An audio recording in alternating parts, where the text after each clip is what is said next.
এই যে আমার হিন্দু ভাইরা, এটা একবার দেখুন। রাঙ্গাইপুর হরিবাসর মন্দির। গত রাত্রে এখান থেকে আমাদের 5টা প্রতিমা চুরি হয়েছে। একটা হচ্ছে রাধাকৃষ্ণ, 2টা গৌরীতায়, একটা বুড়িমা।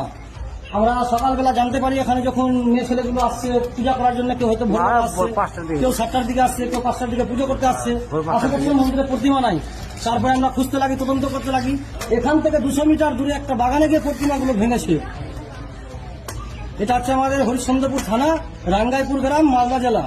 এই রাধা কৃষ্ণ আমাদের এই মাঠে এনে ফেলেছে, সরিষার ক্ষেতের আলে ভাঙতে ভাঙতে এনে ফেলেছে রাধা কৃষ্ণর মূর্তি, গৌরনীতায়ের মূর্তি এবং বুড়িমায়ের মূর্তি। এইসব আমাদের এলাকা হচ্ছে হরিশ্চন্দ্রপুর থানা, রাঙ্গাইপুর গ্রাম। আমাদের জেলাটা হচ্ছে মালদা জেলা।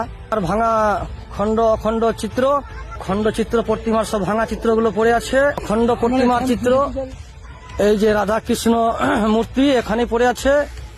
এটা একটা মাঠ, মাঠের সাইডে এনে ফেলেছে। এই হচ্ছে বাগান, বাগানে ফেলেছে। এই যে এতক্ষণ যেটা দেখলেন বা শুনলেন, এটা কিন্তু বাংলাদেশে নয়, আমাদের পশ্চিমবঙ্গে ঘটেছে গতকাল মালদা জেলার হরিশ্চন্দ্রপুর এলাকায়। কি বলবেন এইবার? আর কত এসব আমাদের দেখতে হবে?